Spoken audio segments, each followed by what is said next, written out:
எங்கு அழுத்தினாலும் அது தாமரைக்கு விழுகிறது என்று ஒரு இளைஞர் 8 முறை வாக்களித்து அதை புகைப்படமாக பிடித்து வீடியோவாக பதிவு செய்து பொதுவெளியிலே வெளியிடுகிறார். எந்த அளவிற்கு ஒரு பாசிசம் ஜனநாயகத்தை சிதைக்கிறது என்பதற்கு இது ஒரு சாட்சி. நரேந்திர மோடி அவர்கள் பெண்களுடைய சமூக பொருளாதார வாழ்க்கையில் அக்கறை இல்லாமல் அவர்களுக்கு ஏன் கட்டணமில்லா பேருந்து, அவர்களுக்கு ஏன் உரிமை பயணம், அவர்களுக்கு ஏன் விடியல் பயணம் என்று கேள்வி கேட்கிறார். இப்படிப்பட்ட தரம் கெட்ட பிரதமரை இந்த உலகம் எங்கேயாவது கண்டு இருக்கிறதா? ஆகவே பரப்புரையில சொல்லுவதற்கு அவர்களுக்கு எந்தவித மெட்டீரியலும் செய்தியும் இல்லை. ஆகையால் வெறுப்பு அரசியலை பேசுகிறார்கள். பாகிஸ்தான் என்று பேசுவார்கள், இஸ்லாமியர்கள் என்று பேசுவார்கள், எருமை மாடு அரசியல் பேசுவார்கள், மங்கள் சூத்ரா தாலியை பற்றி பேசுவார்கள், 2 அறை இருந்தால் ஒரு அறையை எடுத்துக்கொள்வார்கள் என்று பேசுவார்கள், இடஒதுக்கீட்டை பேசுவார்கள். என்னென்னலாம் உண்மைக்கு புறம்பாக பேச முடியுமோ வெறுப்பு அரசியலை பாஜக பேசும். அதானி போன்றவர்களுக்கு 16 லட்சம் கோடியை வரியையும் கடனையும் தள்ளுபடி செய்ததான் அவர் செய்த மிகப்பெரிய தியாகம். அவர் யாருக்காக ஆட்சி செய்கிறார்? இந்திய தேச மக்களுக்காக ஆட்சி செய்கிறார்கள் என்றால் இல்லை. அவருடைய நண்பர்கள் ஒரு 10 பேர் இருக்கார்கள் அதானி தலைமையில், அவர்களுக்காக ஆட்சி செய்கிறார். நேற்றைய தினம் உத்தரப்பிரதேசம் ஃபாருக்காபாத் தொகுதியில் பாஜக வேட்பாளர் முகேஷ் ராஜ்புத் போட்டியிடுகிறார். அவருக்கு எதிராக சமாஜ்வாடி கட்சியும் பகுஜன் சமாஜ்வாடி கட்சியும் போட்டியிடுகின்றன. பாஜக வேட்பாளர் முகேஷ் ராஜ்புத்தை வெற்றி பெற வைப்பதற்கு என்னென்ன இந்திய அரசியலமைப்பு சட்டத்திற்கு எதிரான வேலைகளை செய்திருக்கிறார்கள், மக்கள் பிரதிநிதித்துவ சட்டம் 151 மதிக்காமல் எங்கு அழுத்தினாலும் அது தாமரைக்கு விழுகிறது என்று ஒரு இளைஞர் 8 முறை வாக்களித்து அதை புகைப்படமாக பிடித்து வீடியோவாக பதிவு செய்து பொதுவெளியிலே வெளியிடுகிறார். எந்த அளவிற்கு ஒரு பாசிசம் ஜனநாயகத்தை சிதைக்கிறது என்பதற்கு இது ஒரு சாட்சி. மக்கள் மீது நம்பிக்கை இழந்து குறுக்கு வழியில எப்படியாவது வெற்றி பெற்று விடலாமா என்று துடித்துக் கொண்டிருக்கிறார்கள். இதுதான் பாஜகவுடைய பாசிச ஜனநாயகத்துக்கு எதிரான வேலைகள். நரேந்திர மோடி அவர்கள் நேற்றைய தினம் பொதுக்கூட்டத்தில் பேசும் பொழுது மீண்டும் மீண்டும் சில மாநிலங்கள் பேருந்தில் இலவச பயணத்தை பெண்களுக்கு அளிக்கிறார்கள், இதனால் மெட்ரோ ட்ரெயின்கள் எல்லாம் காலியாக இருக்கின்றன என்று வருத்தப்பட்டிருக்கிறார். ஒரு நாட்டோட பிரதமர் ஜனநாயகத்தின் மீது நம்பிக்கை வைத்துள்ளவர், பெண்களை மதிப்பவர், பெண்கள் வாழ்க்கையில முன்னேற வேண்டும் என்று நினைக்கின்ற தலைவர்கள் யாராவது இப்படி பேசுவார்களா? மெட்ரோ ரயிலினுடைய வருமானத்தை பார்க்கிறாரே தவிர பெண்களுடைய சமூக பொருளாதார முன்னேற்றத்தை பற்றி ஒரு பிரதமர் ஏன் பார்க்கவில்லை? சாதாரண மனிதர்கள் கூட, படித்தவர்கள், பண்பாளர்கள், கிராமத்தில் உள்ளவர்கள் பெண்களுடைய வாழ்க்கையில முன்னேற வேண்டும் என்று துடித்துக் கொண்டிருக்கிறார்கள், வாதம் செய்கிறார்கள், பேசுகிறார்கள்.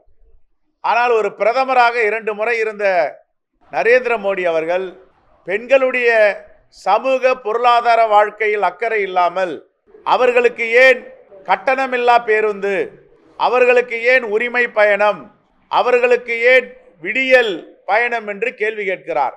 இப்படிப்பட்ட தரம் கெட்ட பிரதமரை இந்த உலகம் எங்கேயாவது கண்டு இருக்கிறதா? அவர் என்ன மெட்ரோ ட்ரெயினுக்கு மேனேஜிங் டைரக்டராக இருக்கிறாரா, இந்த நாட்டோட பிரதமராக இருக்கிறாரா என்ற கேள்வியும் நாங்கள் இங்கே முன்வைக்க கடமைப்பட்டிருக்கிறோம். அதே போன்று எதிர்கட்சிகளை எல்லாம் பழி வாங்குவது, மாநில கட்சிகளுடைய உரிமைகளை சிதைப்பது. நேற்றைய தினம் இந்த தேசத்தின் தலைநகரான டெல்லியின் முதலமைச்சர் அரவிந்த் கெஜ்ரிவால் அவர்கள் தன்னுடைய அமைச்சர்கள், பாராளுமன்ற உறுப்பினர்கள், சட்டமன்ற உறுப்பினர்கள் அனைவரையும் அழைத்து கொண்டு போய் பாஜக அலுவலகத்தில் எங்கள் எல்லோரையும் வேண்டுமானால் கைது செய்யுங்கள் என்று முற்றுகையிடுகின்ற அளவிற்கு இந்த தேசம் இந்திய அரசியலமைப்பு சட்டத்தை சிதைத்திருக்கிறது என்பதற்கு இதைவிட முன் உதாரணம் எதுவும் இருக்க முடியாது. அவர் மொழி அரசியல் பண்றாரு, சாதி அரசியல் பண்றாரு, மதம் அரசியல் பண்றாரு. மாவோயிஸ்டுகள் மொழியில் பேசுகிறார்னா மாவோயிஸ்டுகளுக்குன்னு ஏதாவது ஒரு மொழி இருக்கான்னு தெரியல. அது புதுசா எதனா கண்டுபிடிச்சு கொடுத்திருக்காரா தெரியாது. மாவோயிஸ்டுகள் கூட திருந்தி இப்பொழுது நல்வழியில வருகிறார்கள். ஆனால் RSS எந்த காலத்திலும் திருந்தாது. RSS உடைய பயிற்சியை பெற்ற மோடி அவர்கள் இப்படித்தான் ஜனநாயகத்துக்கு விரோதமாக பேசுவார். எங்களுடைய தலைவர் ராகுல் காந்தி ஒரு சிறந்த ஜனநாயகவாதி, பாராளுமன்றவாதி. மக்களுடைய பிரச்சனை மக்கள் மன்றத்திலும் பேசுகிறார், பாராளுமன்றத்திலும் பேசுகிறார். ஆகையால் அவருக்கு உண்மையை பேசினால் பிடிக்காது. அதற்கு ஒரு மொழியை புதியதாக கண்டுபிடித்திருக்கிறார், மாவோயிஸ்ட் மொழி. அந்த மொழி அவருக்கு தான் தெரியும். இல்லை, ஒருபோதும் தமிழ்நாட்டு உரிமைகள் பாதிக்கக்கூடாது, தமிழ்நாட்டுடைய விவசாய பெருங்குடி மக்களுடைய வாழ்வாதாரத்திற்கு எந்தவித தடங்களும் தீங்கும் பங்கமும் வரக்கூடாது. அதை ஒன்றிய அரசும் நீதிமன்றமும் அதை கண்காணிக்க வேண்டும். இந்தியா கூட்டணி ஆட்சி அமைக்க வேண்டும் என்று இந்த தேசத்துடைய மக்கள் முடிவு செய்திருக்கிறார்கள்.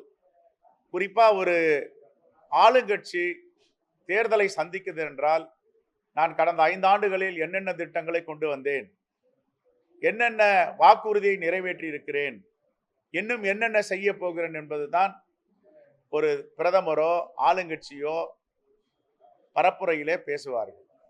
ஆனால் நரேந்திர மோடி அவர்கள் சொன்னதை பேச மறுக்கிறார். அப்படின்னா அவர் சொன்னதை பேச மறுக்கிறார் என்றால் அவர் என்னென்ன வாக்குறுதி கொடுத்தாரோ அதை எதையும் நிறைவேற்றவில்லை. செய்ததை சொல்ல வேண்டும், எதையும் செய்யவில்லை. ஆகவே பரப்புரையில சொல்லுவதற்கு அவர்களுக்கு எந்தவித மெட்டீரியலும் செய்தியும் இல்லை. ஆகையால் வெறுப்பு அரசியலை பேசுகிறார்கள். பாகிஸ்தான் என்று பேசுவார்கள், இஸ்லாமியர்கள் என்று பேசுவார்கள், எருமை மாடு அரசியல் பேசுவார்கள், மங்கள் சூத்ரா தாலியை பற்றி பேசுவார்கள், 2 அறை இருந்தால் ஒரு அறையை எடுத்துக் கொள்வார்கள் என்று பேசுவார்கள், இடஒதுக்கீட்டை பேசுவார்கள். என்னென்னலாம் உண்மைக்கு புறம்பாக பேச முடியுமோ வெறுப்பு அரசியலை பாஜக பேசும். அவர்கள் இந்த தேசத்திற்கு செய்ததையோ செய்ய போகிறதையோ என்ன வாக்குறுதியை நிறைவேற்றி இருக்கிறோமோ எதையும் பேச முடியாது.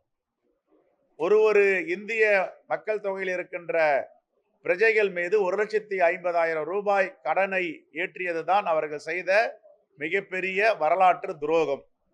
அவருடைய நண்பர்களான அதானி போன்றவர்களுக்கு 16 லட்சம் கோடியை வரியையும் கடனையும் தள்ளுபடி செய்ததான் அவர் செய்த மிகப்பெரிய தியாகம். அவர் யாருக்காக ஆட்சி செய்கிறார்? இந்திய தேச மக்களுக்காக ஆட்சி செய்கிறார்கள் என்றால் இல்லை. அவருடைய நண்பர்கள் ஒரு 10 பேர் இருக்கார்கள் அதானி தலைமையில, அவர்களுக்காக ஆட்சி செய்கிறார்.